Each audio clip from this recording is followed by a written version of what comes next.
Hey everybody, don't forget to like and subscribe so you don't miss any of our deep dives. Hit that notification bell, too. Right. We've got a great one today. Yeah. All about the boss. Bruce Springsteen. You guys wanted to know more about this Vanity Fair article, Road Diary. Inside the Bruce Springsteen concert, no one will ever forget. We've got you covered. It's a fascinating look at his new documentary, Road Diary. Bruce Springsteen and the E Street Band. The boss is 75 and still rockin'. Right. But the article's a little more than just a review, you know? Oh, yeah. It definitely digs a little deeper. It's asking some tough questions about his image. Like how much of what we see is the real Bruce. Exactly. The documentary really plays up that classic Springsteen authenticity. The blue-collar hero never forgot his roots. Yeah. And the article even backs that up with some pretty cool examples. Like he still hangs out at all his old spots in New Jersey. Really? Yeah, like the ice cream shop, the hot dog stand. Wow. That's not just an act, you know? It's like, it's a part of him. And, of course, you can't talk about Springsteen without the E Street Band.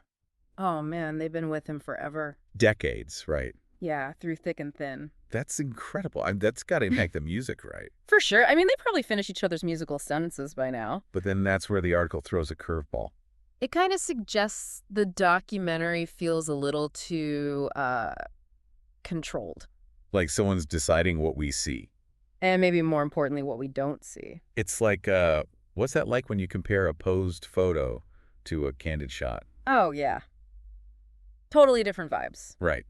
Both are cool, but they tell a different story. Exactly. And the article's point is that by trying to manage the story so much, the documentary might lose some of that raw energy Springsteen's known for. Yeah, all that spontaneity. Your connection with the audience. You know, the sweat flying off his guitar. Are we only getting the polished version? So then the big question is what's missing from this picture-perfect image? Yeah, it didn't make the cut. Like the article mentions his wife, Patti Scialfa.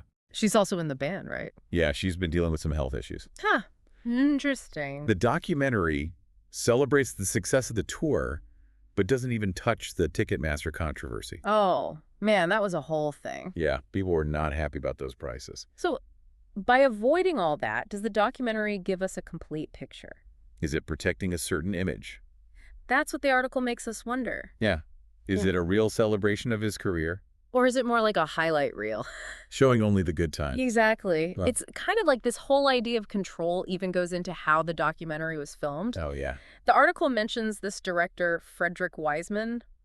I don't know him. He's known for these really like fly-on-the-wall documentaries. Oh, interesting. And it makes you wonder if someone like him had filmed it, you know? It would be a totally different movie. Oh, yeah. Way more raw. All that cinema verite style. Exactly. No fancy effects, just pure observation, letting the cameras capture everything. The sweat.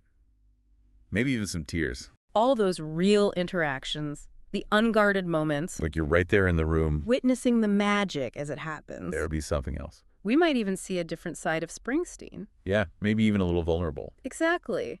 It's like choosing between watching a music video and being backstage at the show.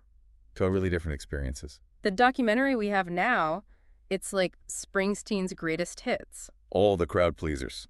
But a cinema verite documentary, that would be like listening to his demo tapes. Whoa, that's a cool way to think about it. The raw emotion, the experimentation, you'd hear the creative process. Do you think fans would even want that, though? That's the question, right? Do we want to see the struggles, the creative arguments? The doubt. Or are we happy with the polished hero image? I think it makes you wonder what Springsteen is trying to do with this whole image thing. Yeah. Is it about protecting his legacy? Is it about staying true to his roots? Or is it something else entirely? And this brings us back to the listener. What kind of Springsteen do you want to see? Right. Do we want the airbrushed portrait? Or the real unfiltered image? And how much truth can we handle? Are we ready to see the messy reality behind the music? These are the questions we're left with after this deep dive. And we want to hear from you guys. Hit the comment section and let us know. Would you want that authorized, glossy version of Springsteen? Or something more raw, more revealing.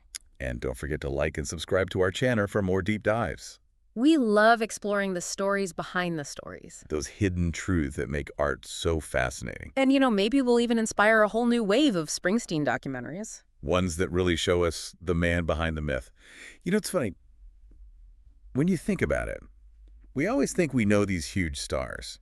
These icons. But there's always more to the story, right? Oh, yeah, for sure. Like Imagine Springsteen not just as the boss, Right. but as a husband, a father, a bandmate. Just a guy dealing with regular stuff like the rest of us. It's that human side that makes their art so powerful, you know? You realize that those songs, the anthems we all love, they come from real experience. It's the joy and the pain, the ups and the downs. It's like suddenly you're not just hearing the music, but you're connecting with a person. Yeah, that shared experience is what makes it all so powerful. Absolutely. And think about Springsteen's music. It's full of stories about regular people. Working class life, love and loss, searching for something more.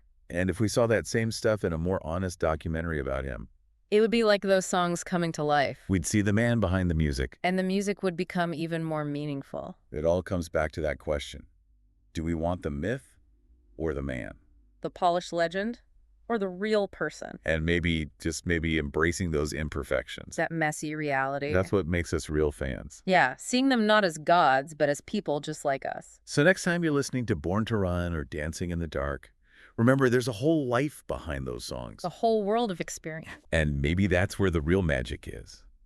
Thanks for joining us for this deep dive into the world of Bruce Springsteen. Don't forget to like and subscribe. Hit that comment section and tell us what you think. What kind of Springsteen documentary do you want to say? And until next time, keep questioning, keep exploring, and keep diving deep.